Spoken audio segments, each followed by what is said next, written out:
Rams si armik i egër i kushtetutës dhe të drejtave kushtetuese të deputetëve,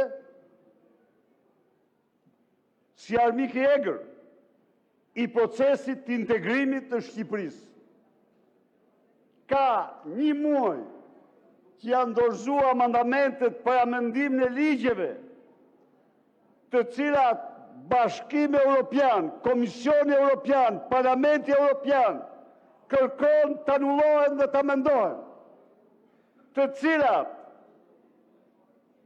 protesta me fuqishme pas viteve 90 rinore qytetare kërkon të anullohet dhe t'il rrafar me përgjegjësi absolute të tëndën. Mu drejtoni I me etik. Të lutem, i Unë nuk ju drejtohem me sikur ti, nuk ekzistoj. Zoti Berisha.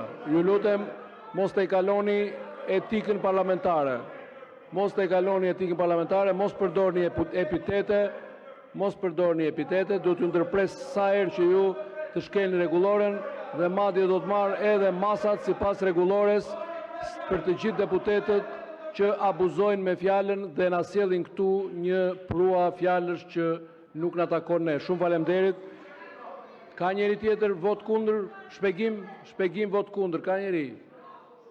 Atëherë, ju njoftoj se në mbështetjet nenit 103.8 rregullor.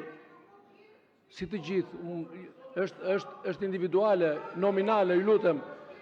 Kush kërkon të flasë të shpjegoj votën kundër? Ka mundësi të ngrini dorën? Zonja Ina Zhupa. Në ekran ishin regjistruar për procedurë, unë nuk e ndaj dot këtu, nëse janë për... Ju lutem ngrini dorën, kush do të shpjegoj votën kundër?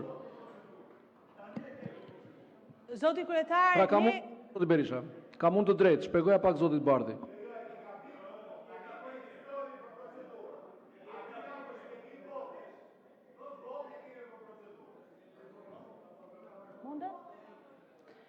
Faleminderit kryetar, ne jemi kundër, zoti kryetar, që ju ta ktheni këtë parlament në një noter të ligjeve që do Edi Rama.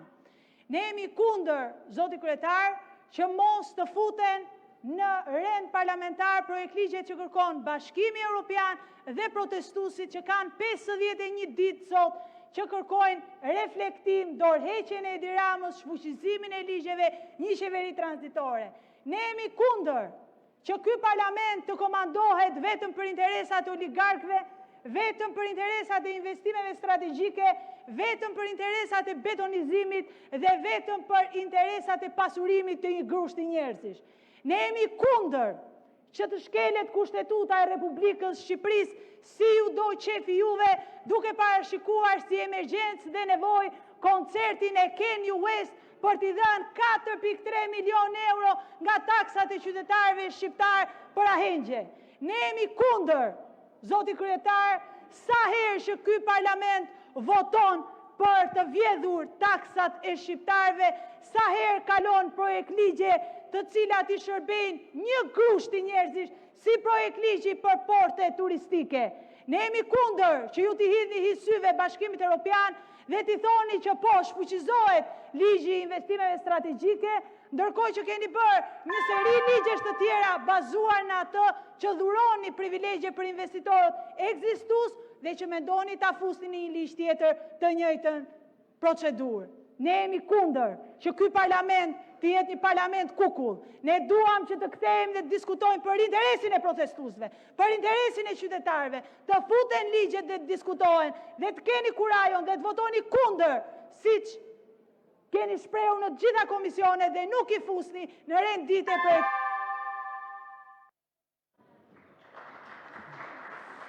Faleminderit. Unë nuk ju në përmbajtjen e diskutimeve të deputetëve është drejta juaj, por jo, dakord. Thjesht për t'ju informuar se mbase ju ndihmoj në ndryshimet në rendin e ditës, shtimet e çështjeve në rendin e ditës bëhen sipas nenit 31.2 e rregullores. Nëse dëshironi mund ta lexoj se na ndihmon në diskutimet e tjera. Pra, ndryshimi i rendit të ditës për të diskutuar ose vendosur në seancë plenare për çështje që nuk janë në rendin e ditës, Kuvendi merr vendim me jo më pak se 3/5 e deputetëve të pranishëm. Propozimet për vendosje të çështjeve të tjera në rend të ditës duhet paraqiten me shkrim nga të paktën 10 deputet nga një kryetar grupi parlamentar ose nga Këshilli i Ministrave vetëm para fillimit të seancës, para fillimit diskutimeve të një pike të rendit ditës ose kur është pezulluar diskutimi. Kështu që ju lutem, nëse keni një minutë, nëse keni propozime, ju lutem zbatoni rregulloren, ti marrim shqyrtim, ti hedhim në votim. Ka deputet tjetër që do të flasë për shpjeguar votën? Zoti Noka.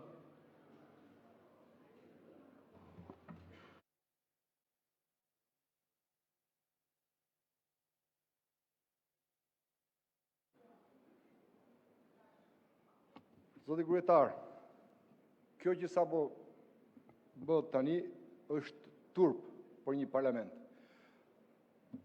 Ju ka sjell grupi juaj një kërkesë dhe ju me urgjencë e trajtoni, ndërkohë një kërkesë të grupit ton parlamentar, e cila përputhet plotësisht me kërkesën e atyre qytetarëve që protestojnë, po bëjnë gati 2 muaj, që janë në shesh me pika të përcaktuar kërkesave tyre, ju i neglizhoni apo ju i hidhni tutje në kosh dhe nuk i konsideroni.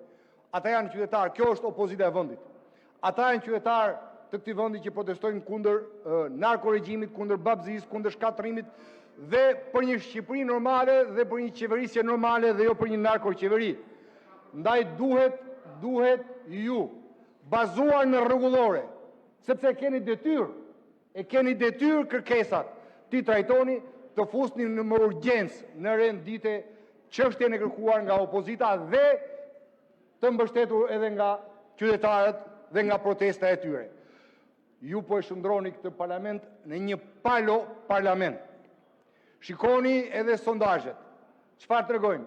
Po shndrohet në institucionin më të pabesueshëm, më të poshtruar, një institucion i zgaravitur. Pra, i zgaravitur. Shiko, ju jeni zgaravina, unë nuk doja t'ju thoja dhe ju jeni zgaravina, po s'kam që ju them. Ashtu jeni. Tani, ky është një realitet.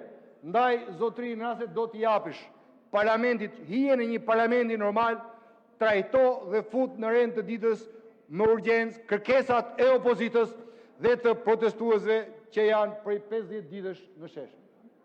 Shumë dakord, paraqiteni sipas rregullores, hajde ti fusim, ti hedhim në votim, siç e ka rregullorja. Zonja Jorida Tabaku, shpjegim vote kundër.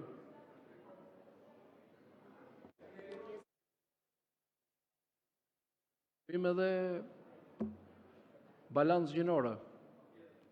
A detyron rregullorja. Zoti Peleshi, ligji investimeve strategjike për disa nga deputetët këtu është një ligj i ri në fakt, po disa prej nesh kanë 10 vite që flasin dhe kundërshtojnë. Që në vitin 2016 kanë prezantuar amendamente për ligjin e investimeve strategjike.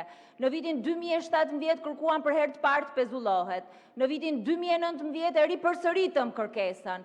Kur disa deputet këtu e sillnin vit pas viti dhe këtu referohem dhe kolegëve që sot bëjnë ironi e qeshin, kërkesën për të pezulluar ligjin e investimeve strategjike, të gjitha shkuar në vesh të shurdhët. Ligji i investimeve strategjike ka shpërndar sot rreth 80 projekte. 70 projekte kanë shkuar për dhënie leje turizmi. Ka tërhequr vetëm një investitor të huaj. Absolutisht asnjë vend pune të krijuar në ekonomi, asnjë përfitim, vetëm ndarje favoresh. Në vitin 2022, në emër të grupit parlamentar të Partisë Demokratike, solla një propozim ligjor për ta pezulluar atë ligj dhe për të krijuar një ligj kuadër për investimet, sepse Shqipëria nuk ka pse t'i ndaj porte, aeroporte, sikur t'jetë nënës e të babës. Përsëri u refuzua. Është një betejë e gjatë ajo që kemi bërë në këtë parlament, që sot është ngritur gjithë Shqipëria e Tirana në shesh. Është një betejë e gjatë se lidhet edhe me kërkesat e procesit integrimit. Nuk mund të ketë dy standarde. E duam integrimin për ligjin e drejtës autorit, por nuk e duam për investime strategjike. E duam integrimin sa herë që duhet t'i themi opozitës, ku jeni ju e pse nuk votoni, por nuk e duam për ligjin e zonave të mbrojtura. O ka një proces integrimi me vullnet të plot që ju e keni shkelur deri më sot, ose këtu gënjeshtra e propagandë për qytetarët çdo ditë nuk mund të ketë. Procesi integrimi ka kërkuar që 3 vite më parë, anullimin e ligjit investime strategjike. Keni marrë ju angazhim pozicionet negociuse, edhe në kapitullin 30, edhe në kapitullin 27, që këto ligjet do ndalonin që në 2025-ën i shtyt prap, për më tepër dhat edhe koncesionin e porteve të investimit. Faleminderit.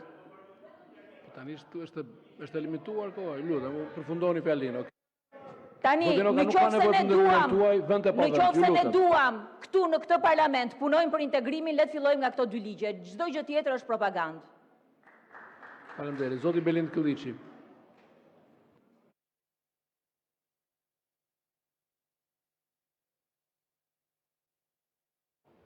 Zoti kryetar, ajo që ndodhi pak më parë është prova më flagrante se si ky parlament me kartonat e mazhorancës çdo ditë më shumë distancohet nga problemet reale që ka sheshi, ka shoqëria shqiptare, kanë qytetarët shqiptarë. Sa i lehtë qenë ka që me një kërkesë formale të ndrohet rendi i ditës, të hiqen projekt ligje, të hiqen diskutime dhe të vendoset në prioritet agenda e Partisë Socialiste, kur ndërkohë, prej 51 ditësh tashmë, ka një shesh që është i mbushur plot me qytetarë, janë me 10 mijëra qytetarë që protestojnë.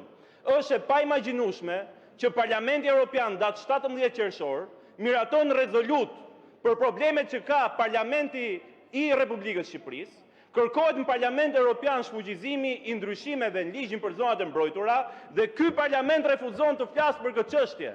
Është e paimagjinueshme që ne si grup parlamentar, me që përmendni rregulloren, kemi pothuaj 1 muaj, ja ku e ke shkresën në datë 22 qershor, të ka ardhur në emër të grupit parlamentar të Partisë Demokratike kërkesa për mocion me debat, ku ndër të tjera janë 5 kërkesat kryesore që sot i ka çdo qytetar shqiptar, që kanë uzurpuar çdo vëmendje qytetare dhe mediatike, që janë sot krye tema në çdo tavolinë dhe tryezë diskutimi. Është fuqizimi i paketës maleve, ligjit për investime strategjike, zonat e mbrojtura, trashëgimia kulturore, edhe dorëheqja e kryeministrit edhe e gjithë qeverisë. Si ka mundësi që asnjëherë kërkesat e opozitës nuk merren parasysh? Si ka mundësi që shkojnë deputetët e Partisë Demokratike në Parlamentin Evropian, paraqisin 35 amendamente, 31 prej tyre i votojnë pro edhe eurodeputetët, flasin eurodeputetët për problemet që ka Shqipëria dhe refuzon ky kuvend të flasë për problemet që kanë qytetarët shqiptarë dhe rinia shqiptare. Ndaj, ajo që ju tham pak më parë, bie drejt për drejt mbi ju pikë pari, sepse jeni ju përgjegjës për menaxhimin e situatës në këtë sallë, për problemet që diskutohen në këtë sallë, edhe për t'i thritur edhe ndërgjegjes kolegëve tuaj në... Faleminderit. Përgjegjësia ime është që të vendos sipas rregullores dhe mocionin e ka votuar seanca, jo kryetari i kuvendit. Ju e dini mirë të.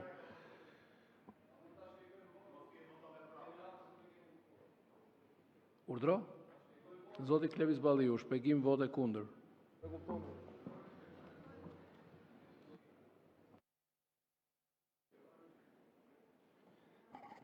Tani kryetar, ose ju bëni sikur s'merrni vesh, ose pasaj nuk hani pyk. Ne këto projekt ligje, këto propozime, ne kemi më shumë se 1 muaj që ua kemi sjell. Kurse zotëria në fjalë, vjen këtu, i teket mbrëm, edhe vjen, ju e ndryshonin sekond rendin e ditës. Kur bëhet fjalë për interesat e qytetarëve, nxirrni 100 makinacione, vetëm për mos folur për ato çështje. Kur bëhet fjalë për të kaluar para tek qytetarët, kur bëhet fjalë që për raste tërmeti, që për raste përmbytjesh të kalojnë për para për qytetarët, ju nuk merreni me ta, ju nuk shpallni gjendjen e jashtëzakonshme. Kur vjen Kenya West, kaloni me akt normativ 4.2 milion euro dhe vini pastaj dhe shiteni si të majt se do i marrim paratë të pasurve dhe do t'ja japim të varfërve dhe ja merrni 4.2 milion euro popullit më të varfër të Europës për t'ja dhënë 1 miliarderi që do këndonte 40 minuta që të rishni ju vëmendjen nga një protest që ju ka dhënë përpara. Nuk të riqet vëmendja, nuk zgjidhet problemi me protestën duke vënë ju muzik, as me Kenya West, as me Ylli Limanin dhe me as një këngëtar tjetër. Ajo zgjidhet vetëm me dorëheqjen e Edi Ramës dhe me hira me pahir do ta japi dhe ai edhe ti pas ti me qenë se ke vendosur të trishti zari ati. Faleminderit.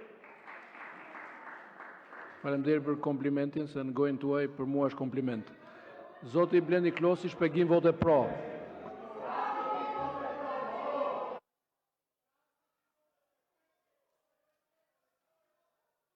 Ta dëgjojmë se mbas e ka votuar kundër, nuk e di, ta dëgjojmë.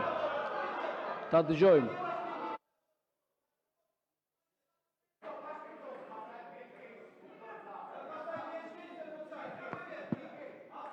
Keni folur gjithë, s'ka folur asnjë nga majoranca dhe përsëri. Mbase nga herët e pakta në fakt, që jam dakord që ky është një shpjegim i vërtet vote.